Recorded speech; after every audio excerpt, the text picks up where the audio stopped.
Welcome to voice of Tamil viewers. ஒரு வழியா இழுபறின்னு போயிட்டு இருந்தது முடிவுக்கு வந்திருக்கு. நமக்கு தமிழக வெற்றி கழகம்க்கு பெரும்பான்மை கிடைச்சிருச்சு. நம்ம ஒட்டுமொத்த பேரும் வெயிட் பண்ணிக்கிட்டு இருந்த அந்த ஒரு மொமெண்ட், சி ஜோசப் விஜய் என்னும் நான் அப்படின்னு சொல்லக்கூடிய அந்த ஒரு மொமெண்ட்டுக்கு தான் நம்ம எல்லாருமே இவ்வளோ நாள் காத்துட்டு இருந்தோம். அது நடக்க போகுது. நம்மளுடைய தளபதி முதல்வரா பதவி ஏற்க போறாரு, அந்த சிஎம் சீட்ல உட்கார போறாரு. இன்னொரு முக்கியமான விஷயம் என்ன அப்படின்னு பார்த்தோம்னா, நமக்கு பெரும்பான்மை அப்படின்ற எண்ணிக்கையும் தாண்டி 2 எம்எல்ஏக்கள் எக்ஸ்ட்ரா கிடைச்சிருக்கிறாங்க. ஐயுஎம்எல் கட்சியும் வந்து சேர்ந்திருக்கிறாங்க. முதல் நாள் நேற்றுக்கு பார்த்தோம் அப்படின்னா, மே 8ஆம் தேதி பார்த்தோம் அப்படின்னா, கடைசி நேரத்தில் ஐயுஎம்எல் கட்சி ஆதரவு அப்படின்னு சொல்லிட்டு திரும்பவும் வந்துட்டு பின்வாங்கிட்டாங்க. இப்போ ஒரு வழியா விசிக வந்து ஜாயின் பண்ணதுக்கு அப்புறம் பார்த்தோம் அப்படின்னா ஐயுஎம்எல் கட்சியும் வந்து ஜாயின் பண்ணியிருக்கிறாங்க. ஸோ நம்ம கிட்ட பெரும்பான்மையை விட 2 தொகுதிகள் அப்படின்றது எக்ஸ்ட்ரா இருக்குது. இதில் இன்னொரு விஷயமும் உங்ககிட்ட சொல்லவா, அதாவது இப்போ நம்ம கிட்ட பெரும்பான்மையை தாண்டி 2 தொகுதிகள் எக்ஸ்ட்ரா இருக்குது. 119 அப்படின்றது இருக்குது. இந்த நம்பர் அப்படியே 150க்கு மேலே போகிறதுக்கான வாய்ப்புகளும் இருக்குது. தமிழக வெற்றி கழகத்துக்கு தொகுதிகள் இடங்கள் 150க்கு மேலே போகிறதுக்கான வாய்ப்புகளும் இருக்குது. ஒரு கட்சியில இருந்து கிட்டத்தட்ட 35 எம்எல்ஏக்கள் ஒட்டுமொத்தமாக கிளம்பி வந்து தாவேகால தளபதி விஜய் அவர்களோட சேர்ந்து தமிழக வெற்றி கழகத்திலே இணைய போறாங்க. இந்த வெளியில இருந்து ஆதரவு உள்ள இருந்து ஆதரவு அப்படின்றதெல்லாம் கிடையாது. வின் பண்ணிருக்கக்கூடிய 35 எம்எல்ஏக்கள் தமிழக வெற்றி கழகத்துல மொத்தமா வந்து கைகோர்க்கவும் போறாங்க. அந்த ஒரு விஷயமும் நடந்துட்டு இருக்கு. மேபி நீங்க வீடியோ பார்த்துட்டு இருக்க டைம்ல கூட ஆதரவு தந்திருக்காங்க அப்படின்ற விஷயங்கள் கூட வெளியில வரலாம். ஸோ எங்க இருந்து வராங்க, யார் யாரெல்லாம் அவங்க அப்படின்றதையும் இந்த வீடியோக்குள்ள நாம பார்க்க போறோம். அதுக்கு முன்னாடி இன்னொரு விஷயத்தை வந்துட்டு நீங்க தெளிவா பார்த்துக்கணும். நம்மளுடைய பெரும்பான்மை அப்படின்றது 117 தொகுதிகள் தான். அது என்ன எல்லாரும் 118ன்றாங்க, நீங்க என்ன 117ன்றீங்க அப்படின்னு பார்த்தா, நம்மளுடைய சேனல்ல முன்னாடி வீடியோஸ் நீங்க பார்த்துருந்தீங்க அப்படின்னா 117 தான் பெரும்பான்மை அப்படின்றது உங்களுக்கே தெரிஞ்சிருக்கும். அதாவது நம்ம தமிழகத்துல 234 தொகுதிகள் இருக்குது.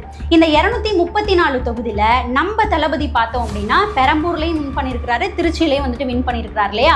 ஸோ இப்படி 2 இதில் வின் பண்ணும்போது ஒரு தொகுதியை தளபதி விஜய் அவர்கள் கிட்டத்தட்ட வின் பண்ணியிருக்கக்கூடிய 14 நாட்களுக்குள்ள என்ன பண்ணணும், ரிசைன் பண்ணணும், ராஜினாமா பண்ணணும். அப்படி ராஜினாமா பண்ணலை அப்படின்னா 2 தொகுதியினுடைய எம்எல்ஏ பதவியும் பறி போயிடும். ஸோ தளபதி வந்துட்டு இப்போ சீக்கிரமே போயிட்டு ராஜினாமா பண்ணிடுவாரு.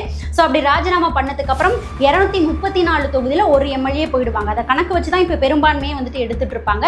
ஸோ ஒரு எம்எல்ஏ போயிட்டாங்க அப்படின்னா 233 தான் இருக்கும்.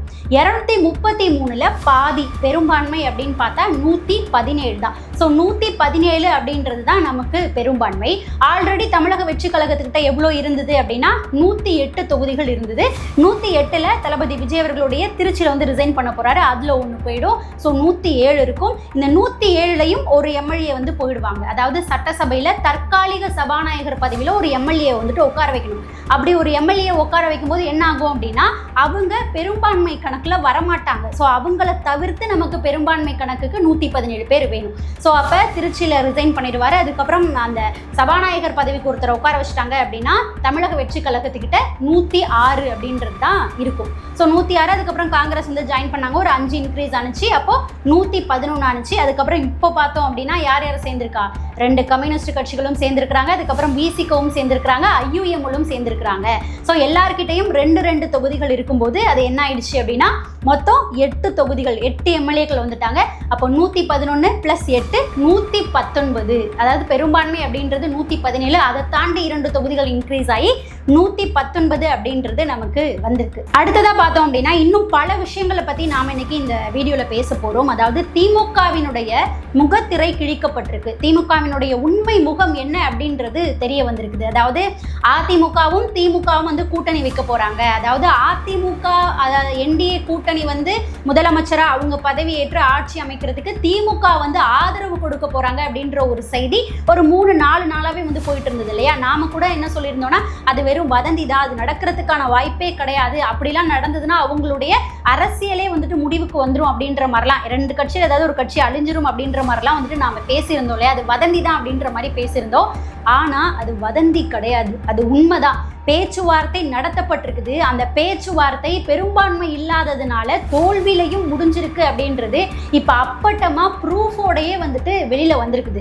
யார் அந்த தகவலை வெளியில் கொண்டு வந்தாங்க, என்ன ப்ரூஃப் கிடச்சிருக்கு அப்படின்றதையும் இந்த வீடியோக்குள்ளே நான் வந்துட்டு தெளிவாக சொல்கிறேன். இதை பார்த்தோம் அப்படின்னா அமமுக டிடிவி தினகரன் அவர்கள் வேற இடையில வந்து ஒரு காமெடியை பண்ணிட்டு இருக்கிறாரு. அவருடைய எம்எல்ஏ வச்சு ஒரு தொகுதியில் ஜெயிச்சிருக்கிறாங்க, மன்னார்குடி தொகுதி எம்எல்ஏ காமராஜர்.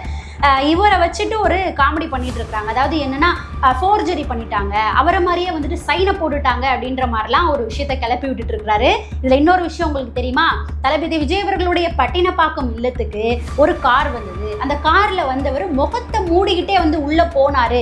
அவர் யாரு அப்படின்ற மாதிரிலாம் நேற்றுக்கு முன்தினம்லாம் வந்துட்டு ஒரு ஃபிளாஷ் நியூஸ் நிறைய சேனல்ல வந்து போட்டுட்டு இருந்தாங்க. அது யாரு அப்படின்றதும் வந்துட்டு இப்போ தெரிய வந்திருக்குது. அதாவது என்னன்னா குண்டை இவங்களே வைப்பாங்களாம், திரும்ப போய் அவங்களே எடுத்துட்டு வருவாங்களாம் அப்படின்ற கதையா தான் இப்போ டிடிவி தினகரன் அவர்களுடைய கதை அப்படின்றது நடந்துட்டு இருக்குது.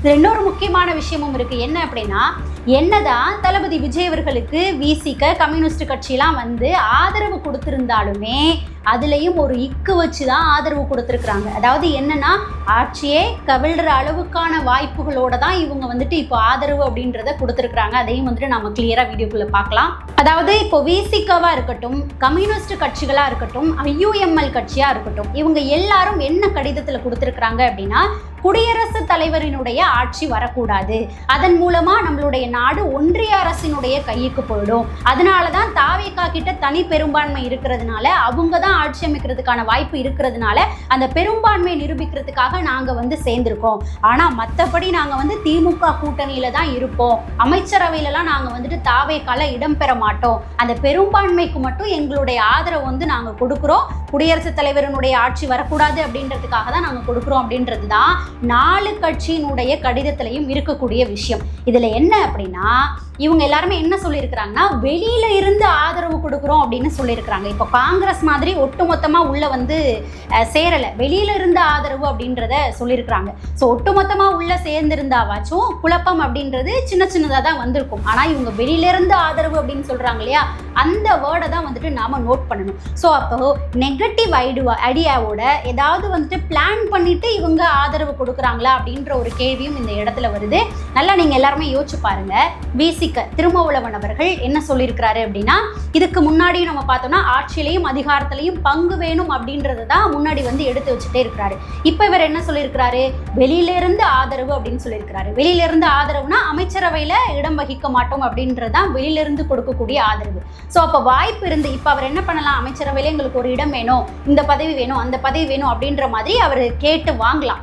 ஆனால் அந்த இடத்துல ஒரு இக்கு வச்சு நாங்கள் வெளியிலேருந்து ஆதரவு கொடுக்குறோம், அவ்வளோதான், பெரும்பான்மைக்கு மட்டும் நாங்கள் ஹெல்ப் பண்ணுறோம்ப்பா அப்படின்னு ஒதுங்குறாருன்னா அதுலேயே ஏதோ ஒரு மைனஸ் இருக்குது அப்படின்றது தெரிய வருது. ஸோ பின்னாடி இவங்க மூலயமா வந்துட்டு பிரச்சனைகள் வருவதற்கான வாய்ப்புகள் இருக்குது.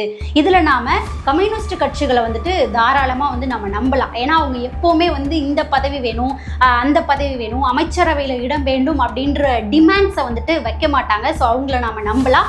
நேற்று கூட கம்யூனிஸ்ட் கட்சியினுடைய தலைவர்கள் கொடுத்திருந்த ஸ்பீச்சை கூட நீங்கள் பார்த்துருப்பீங்க. அப்போ கூட அவங்ககிட்ட சில கேள்விகள் எடுத்து வைக்கப்பட்டது. திமுக சொல்லி தான் நீங்கள் வந்துட்டு சேர்றீங்களா அப்படின்னு கேட்கும்போது அவர் அந்த இடத்துல செய்தியாளர்களுக்கு முன்னாடியே சொல்லியிருப்பாரு, நாங்கள் திமுக கிட்ட பெர்மிஷன் வாங்கிட்டு வரணுன்ற தேவை வந்து எங்களுக்கு கிடையாது, நாங்கள் வந்து தனியாக இண்டிபெண்ட்டாக இருக்கக்கூடிய ஒரு கட்சி, நாங்கள் திமுகவினுடைய ஒப்புதல் வந்து எங்களுக்கு தேவையில்லை, ஆனால் நாங்கள் ஒரு இதுக்கு கலந்தாலோசிச்சு பேசிட்டு வந்தோமே தவிர அவங்க ஒப்புதல் கொடுத்தா நாங்கள் வரோன்றதெல்லாம் கிடையாது, கேள்வியே தப்பு அப்படின்ற மாதிரி செய்தியாளர்கள் கிட்ட அவங்க ரொம்ப கடுமையாக அதை வந்துட்டு எடுத்து வச்சிருந்தாங்க. நிறைய பேர் வந்து திமுகவோட ஆதரவோடு தான் உங்கள் ஆள் விஜய் அவர்கள் வந்து பதவி ஏற்கிறாரு அப்படின்ற மாதிரிலாம் பேசிட்டு இருந்தாங்க இல்லையா, அவங்க தயவு செஞ்சு கம்யூனிஸ்டுக்காரவங்க பேசின அந்த விஷயங்களை போயிட்டு பார்த்துட்டு வாங்க. இதில் இன்னொரு விஷயம் நாம் எல்லாருமே தெரிஞ்சுக்கணும். அதாவது விசிக அப்படின்ற கட்சி எதற்காக ஆரம்பிக்கப்பட்டது, தலித் சமூகத்தினுடைய முன்னேற்றத்திற்காகவும் அவங்களுடைய குரலாகவும் ஒலிக்கணும் அப்படின்றதுக்காக தான் திருமாவளவன் அவர்களால் விசிக அப்படின்ற கட்சி அப்படின்றது ஆரம்பிக்கப்பட்டது.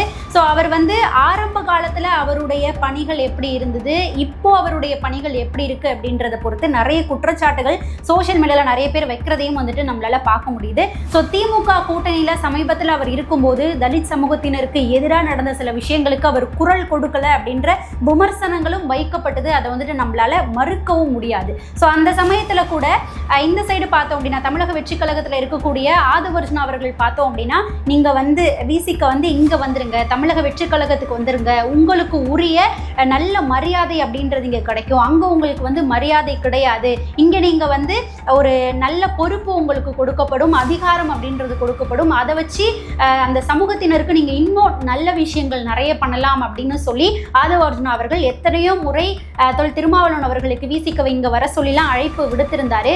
ஸோ என்னதான் நடந்திருந்தாலும் அவர் வந்து இங்கே வந்து இணைந்திருக்கலாம். இப்போ வந்து இணைந்திருக்கிறார். இப்போவும் அவர் என்ன சொல்லியிருக்கிறாரு அப்படின்னு பார்த்தா, வெளியிலிருந்து ஆதரவு, அதாவது திமுகவோட தான் இப்போவும் வந்துட்டு பயணிக்கிறாரு.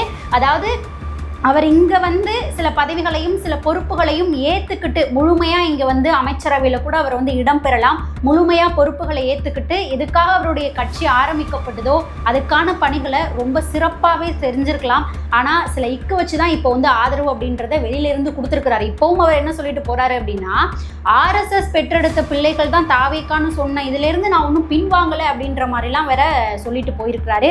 ஸோ எந்த ஒரு நெகட்டிவ் ஐடியாலஜியோடையும் தாவேக்காக்குள்ளே வந்தார் அப்படின்னா அதுக்கு தளபதி அவர்களுடைய ரியாக்ஷனும் வந்துட்டு இருக்கும். ஸோ யார் என்னதான் பண்ணாலும் தளபதி அவர்கள் அதை வந்து பார்த்துட்டு இருக்க மாட்டாங்க, அதுக்கான நடவடிக்கைகளும் எடுக்கப்படும் அப்படின்றது நமக்கு தெரியும். நம்ம வந்துட்டு வெயிட் பண்ணி பார்க்கலாம். இப்போது நம்ம கிட்ட தனி பெரும்பான்மை இல்லை. அதுலேயும் நீங்கள் இன்னொரு விஷயத்தை நல்லா நோட் பண்ணுங்க, நிறைய இடங்களில் நம்மளுடைய தாவேக்கா வெறும் 1000 ஓட்டு வித்தியாசம், 3000 ஓட்டு வித்தியாசம், ஒரு இடத்துலலாம் பார்த்தோம் அப்படின்னா 285 ஓட்டு வித்தியாசத்துலலாம் வந்து தோத்து போயிருக்கிறாங்க. எனக்கு தெரிஞ்சு இந்த ஓட்டுகள் எல்லாமே வந்து தளபதிக்கு வந்து சேர்ந்திருக்கும். இன்னும் பார்த்தோம் அப்படின்னா 10-15 தொகுதிகள் எக்ஸ்ட்ராவே வந்துட்டு தமிழக வெற்றி கழகத்துக்கு கிடைச்சிருக்கும். முதல் நாள் பஸ் ஃபெசிலிட்டியை ஒழுங்காக திமுக பண்ணியிருந்தாங்க அப்படின்னா இந்த விஷயங்கள் எல்லாமே நடந்திருக்கும். இதை வந்து தடுக்கப்பட்டிருக்கு அப்படின்னு தான் வந்துட்டு நாம் சொல்லணும். ஓகே, அடுத்ததாக பார்த்தோம்னா அதிமுக ஆட்சி அமைக்கிறதுக்கு, என்டிஏ கூட்டணி ஆட்சி அமைக்கிறதுக்கு திமுக பேச்சுவார்த்தைகள் நடத்தியிருக்கிறாங்க அப்படின்றத வதந்தின்னு சொன்னோம் இல்லையா, அது எதுவுமே வதந்தி கிடையாது, உண்மையாகவே பேச்சுவார்த்தை அப்படின்றத நடத்தியிருக்கிறாங்க. ஸோ கம்யூனிஸ்ட் கட்சியினுடைய தலைவராக இருக்கக்கூடிய எம்ஏ பேபி அவர்கள் இந்த ஒரு விஷயத்தை வெட்ட வெளிச்சமாக செய்தியாளர்கள்ட்டே வந்துட்டு பேசியிருக்கிறாங்க. என்ன சொல்லியிருக்கிறாரு அப்படின்னா, கம்யூனிஸ்ட் கட்சிகள் இருக்கிறாங்க இல்லையா 2 கட்சி, ஸோ அவங்க கிட்ட திமுக வந்துட்டு பேசியிருக்கிறாங்க. என்னன்னா என்டிஏ கூட்டணி, அதாவது அதிமுகவினுடைய பொதுச் செயலாளர் இருக்கக்கூடிய எடப்பாடி பழனிசாமி அவர்கள் முதல்வர் பொறுப்பு ஏற்கட்டும், அதுக்கு நாம வெளியில இருந்து ஆதரவு கொடுக்கலாம் அப்படின்ற மாதிரி பேச்சுவார்த்தையை நடத்தியிருக்கிறாங்க. அதிமுகவும் திமுகவும் பேச்சுவார்த்தையும் நடத்தியிருக்கிறாங்க. அந்த கருத்தை கம்யூனிஸ்ட் கட்சியிட்டையும் வந்துட்டு சொல்லியிருக்கிறாங்க. ஆனால் அது எங்களுடைய கொள்கைக்கு எதிரானது, அவங்களை அனுமதிச்சு அவங்களுக்கு ஆதரவு கொடுத்தோம்னா பிஜேபி வந்து உள்ள வந்துருவாங்க, அது எங்களுக்கு ஒத்து வராத கொள்கை அப்படின்னு சொல்லி தான் அவங்க இப்போ தாவேக்காவுக்கு வெளியில இருந்து ஆதரவு கொடுக்கறதாவும் வெளியில வந்திருக்கிறாங்க. இதை கம்யூனிஸ்ட் கட்சியினுடைய தலைவரை வந்து வெட்ட வெளிச்சமா வந்து சொல்லியிருக்கிறாரு. அதாவது அதிமுக ஜெயிச்சாலே பிஜேபி உள்ள வந்துரும் அப்படின்ற ஒரு ஃப்ரேமை காமிச்சு தான் தமிழக மக்கள் கிட்ட ஓட்டு அப்படின்றத திமுக வாங்கிட்டு இருந்தாங்க. இப்போ விஜய் அவர்கள் வரக்கூடாது, 3ஆவதா ஒரு ஆள் வந்து வந்துடக்கூடாது, மக்களுக்கு நல்லது பண்ணணும் அப்படின்றதுக்காக அதிமுகவுக்கே ஆதரவு கொடுக்குற அளவுக்கு திமுக துணிஞ்சிட்டாங்க அப்படின்னா இதை என்னன்னு சொல்றது அப்படின்றது தெரியல. இப்போ யாரு பாஜகவோட பி டீமா இருக்கா? அன்னைக்கே வந்து நம்ம தளபதி சொன்னாரு, ஒன்று நீ இல்லைன்னா இன்னொன்றுனா, நமக்கு இடையில யாருமே வந்துடக்கூடாது அப்படின்ற மாதிரிலாம் ஒரு விஷயம் சொன்னார் இல்லையா, அது அப்படியே வந்துட்டு உண்மையாகுது. அதே போல் இன்னொரு விஷயமும் சொல்லியிருந்தாரு, திமுக தோத்துட்டாங்கன்னா அவங்களுடைய கட்சியை காப்பாற்றிக்கிறதுக்காக போயிட்டு இவங்க பாஜக பின்னாடி இருப்பாங்க, அவங்கள்ட்ட போயிடுவாங்க அப்படின்ற ஒரு விஷயத்தையும் சொன்னார். ஸோ ஏறதால இப்போ அது நடந்துட்டு இருக்கு அப்படின்ற மாதிரி தான் தெரியுது இவங்களுடைய செயல் மூலமாக. அடுத்ததாக இன்னொரு முக்கியமான விஷயம், டிடிவி தினகரன் அவருடைய விஷயத்துக்கு வரலாம். இப்போ 2 நாளைக்கு முன்னாடி தளபதியுடைய பட்டினப்பாக்கம் இல்லத்துக்குள்ள ஒரு கார் வருது. அந்த காருக்குள்ள உட்காந்துட்டு வந்தவர் முகத்தையே வந்து பிரஸ் கிட்ட காட்டாம முகத்தை வந்து மூடிக்கிட்டே போறாரு. இந்த பிரஸ்லாம் வந்துட்டு ஃபுல்லா கேமரா வந்துட்டு உள்ள ஜூம் பண்ற மாதிரி வச்சு, ஏன் முகத்தை காட்ட மாட்டேங்கிறீங்க, காமிங்க அப்படின்ற மாதிரி கேட்கும்போது அவர் ஃபுல்லா க்ளோஸ் பண்ணிட்டு உள்ள போனாரு. அவர் யாரு அப்படின்னு இப்போ சொல்லப்படுதுன்னா எம்எல்ஏ காமராஜர் அவர்கள். அதாவது அமமுகவினுடைய கட்சியினுடைய ஒரு எம்எல்ஏ ஜெயிச்சிருக்கிறார் இல்லையா, இப்போ டிடி தினகரன் கூட வச்சுக்கிட்டு எங்கள் எம்எல்ஏவை காணும் அப்படின்ற மாதிரிலாம் ஆளுநர் மாளிகைக்குள்ளே போகிறதுக்கு முன்னாடி காணும் அப்படின்னாரு. வெளியில் வந்து அவரை வச்சுக்கிட்டே தான் ப்ரெஸ்ஸில் வந்துட்டு இன்டர்வியூ பேட்டியே வந்துட்டு கொடுத்தாரு. ஸோ அவர் தான் வந்துட்டு உள்ளே போனார் அப்படின்ற மாதிரி அவருடைய அங்கு அடையாளங்கள் வச்சு இப்போ ஓரளவுக்கு வந்துட்டு சொல்லிட்டாங்க. அதே போல் இவங்க தான் வந்து லெட்ரு ஆதரவு கொடுக்குற மாதிரி எழுதி உள்ளே அனுப்பிச்சிருக்கிறாங்க. வெளியில் வந்ததுக்கப்புறம் அப்படியே பிளானை மாற்றி அவங்க வந்து போலியாக கையெழுத்து போட்டிருக்கிறாங்க, ஃபோர்ஜரி பண்ணியிருக்கிறாங்க அப்படின்ற மாதிரி ஒரு சிக்கலை ஏற்படுத்தக்கூடிய நோக்கத்தில் இந்த விஷயங்களை பண்ணிட்டு இருக்கிறாங்க அப்படின்றது தான் சொல்லப்படுது. அது மட்டும் இல்லாமல் அவர் சைன் போட்ட வீடியோ கூட ஆதாரமாக வந்து இப்போது வெளியில் வந்திருக்கு. அடுத்ததாக இருக்கக்கூடியது தான் முக்கியமான விஷயம். தமிழக வெற்றி கழகத்தினுடைய அந்த எண்ணிக்கை 150க்கு மேலே போக போகுது அப்படின்னு சொன்னோம் இல்லையா. என்ன நடந்துட்டு இருக்கு அப்படின்னா, அந்த 35 எம்எல்ஏக்கள் அதிமுகவில் இருந்து தான் வெளியில் வரப்போகிறாங்க. நம்ம முன்னாடி பார்த்த வீடியோலேயே சொல்லியிருப்போம், அதிமுகக்குள்ள சில குளறுபடிகள் நடந்துகிட்டு இருக்குது. அதிமுகவில் வின் பண்ணியிருக்கக்கூடிய 47 எம்எல்ஏக்களும் 2ஆ பிரிஞ்சு வந்து ஒரு சண்டை போட்டுட்டு இருக்கிறாங்க. தாவேக்கால போய் இணையணும் அப்படின்னு ஒரு குரூப் சொல்றாங்க, இன்னொரு குரூப் வேணான்னு சொல்றாங்க அப்படின்றது நடந்தது. ஸோ அதுக்கப்புறம் தான் எடப்பாடி பழனிசாமி அவர்கள் அவருடைய ஜெயிச்சிருக்கக்கூடிய எம்எல்ஏக்கள் எல்லாரையும் கொண்டு போய் புதுச்சேரியிலலாம் ரெசார்ட்லாம் தங்க வச்சிருந்தாரு. ஆனால் இப்போ திரும்ப வந்து சென்னைக்கு வந்துட்டாங்க. இப்பயே வந்து என்ன ஆகுது அப்படின்னா, பிரச்சனை திரும்ப வெடிச்சிருச்சு. CV சண்முகம் அவர்களுடைய தலைமையில் கிட்டத்தட்ட 35 எம்எல்ஏக்கள் அதிமுகவிலிருந்து ஒருமித்த கருத்தில் பிரிஞ்சு இப்போ ஆலோசனை அப்படின்றது CV சண்முகம் அவர்களுடைய வீட்டில் வந்துட்டு நடந்துட்டு இருக்குது. இவங்க எல்லாரும் என்ன சொல்றாங்க அப்படின்னா, தாவேக்கால போயிட்டு இணைந்தரலாம், தாவேக்கால நம்மளுடைய ஆதரவு கொடுக்கணும் அப்படின்ற ஒரு விஷயத்த பேசிட்டு இருக்கிறாங்க. ஏறத்தாழ 35 எம்எல்ஏக்களும் தாவேக்காலையே முற்றிலும் வந்து இணைந்துருவாங்க அப்படின்ற மாதிரி தான் சொல்லப்படுது. ஏன் அப்படின்னா, விஜய் அவர்கள் அந்த CM சீட்டில் வந்து உட்காந்துட்டாரு அப்படின்னா கிட்டத்தட்ட 10-15 வருஷத்துக்கு அவர் அசைக்க முடியாது அப்படின்றது தான் உண்மையான ஒரு விஷயமே.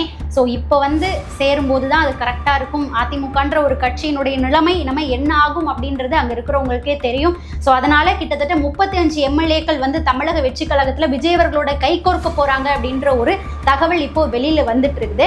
அதாவது நம்ம ஏற்கனவே பார்த்த மாதிரி எம்எல்ஏக்கள் ஒரு கட்சியிலிருந்து இன்னொரு கட்சிக்கு சில பேர் மட்டும் பிரிஞ்சு வந்தாங்க அப்படின்னா கட்சி தாவுதல் சட்டத்தின்படி அவங்களுடைய எம்எல்ஏ பதவியை பறி போயிடும் அப்படின்ற மாதிரிலாம் பேசியிருந்தோம் இல்லையா. ஸோ இந்த எம்எல்ஏ பதவி பறி போகாமல் எப்படி இன்னொரு கட்சிக்கு தாவலாம் அப்படின்னு பார்த்தா, கிட்டத்தட்ட அவங்களுக்கு வின் பண்ணியிருக்கக்கூடிய எம்எல்ஏக்களில் 3/2 பங்கு எம்எல்ஏக்கள் மொத்தமாக கிளம்பி கட்சியை விட்டே மாறுறாங்க அப்படின்னா எம்எல்ஏ பதவியும் இருக்கும், அவங்களுக்கு ஆதரவாகவும் போகும். ஸோ அப்போ இவங்க வச்சிருக்கக்கூடிய 47 பேரில் 3/2 பங்கு அப்படின்னு பார்த்தோன்னா 31 எம்எல்ஏக்கள் ஒட்டுமொத்தமாக கிளம்பி போனாங்க அப்படின்னா அது அந்த சட்டத்தின்படி அடிவாங்காது, அவங்களோட எம்எல்ஏ பதவிலாம் பறி போகாது, தாவைக்கால போயிட்டு இணைஞ்சுக்கலாம். ஸோ இப்போ இவங்க வச்சிருக்க கவுண்டிங் என்ன, அதுக்கும் மேலே 35 எம்எல்ஏக்கள் ஒட்டுமொத்தமாக போக போகிறாங்க அப்படின்னு சொல்லியிருக்கிறாங்க. ஸோ கூடிய சீக்கிரமே அதுவும் நடக்க போகுது. ஸோ தாவேக்காவினுடைய எண்ணிக்கையும் கிட்டத்தட்ட 150க்கு மேலே போக போகுது. ஸோ அப்படி போயிடுச்சு அப்படின்னா இவங்க விசிக்காலாம் வந்து பாதியில் போய் நின்றுட்டு கட்சியை கவிழ்த்து விடுறதுக்கும் ஆட்சியை கவிழ்த்து விடுறதுக்கும் ட்ரை பண்ணாலும் ஒன்றும் வேலைக்கு ஆகாது அப்படின்றதான் உண்மையாக இருக்கக்கூடிய விஷயம். ஸோ என்ன நடக்க போகுது அப்படின்றதையும் நாம் காத்திருந்து பார்ப்போம். கிட்டத்தட்ட பல தடைகளை தாண்டி தளபதி விஜய் அவர்கள் இப்போ அந்த CM சீட்டில் உட்கார போகிறாரு. ஜோசப் விஜய் என்னும் நான் அப்படின்ற அந்த மொமெண்ட் நடக்க போகுது. நாம் இன்னைக்கு இந்த வீடியோவை மே 9ஆம் தேதி ஷூட் பண்ணிட்டு இருக்கிறோம். நாளைக்கு மே 10ஆம் தேதி நம்ம தளபதி விஜய் அவர்கள் 9 அமைச்சர்களோட பதவி ஏற்க போறாரு. மேபி இந்த வீடியோ நீங்க மே 10ஆம் தேதி பார்த்துட்டு இருக்கிறீங்க அப்படின்னா அந்த வீடியோ பார்த்துட்டு இருக்கும்போது நம்மளுடைய தளபதி பதவி ஏற்றுட்டு இருப்பாரு. ஸோ அந்த மொமெண்ட்டை நாம வெயிட் பண்ணி பார்க்கலாம். நாம் எல்லாரும் காத்துட்டு இருந்தது அந்த ஒரு மொமெண்ட்டுக்காக தான். நான் இன்னைக்கு இந்த வீடியோவில் பேசியிருக்கக்கூடிய விஷயங்கள் சார்ந்து உங்களுடைய கருத்து என்னவா இருக்கும் அப்படின்றதையும் மறக்காமல் நம்மளுடைய கமெண்ட் செக்ஷனில் பதிவு பண்ணுங்க. நாம் அடுத்த பதிவில் சந்திக்கலாம்.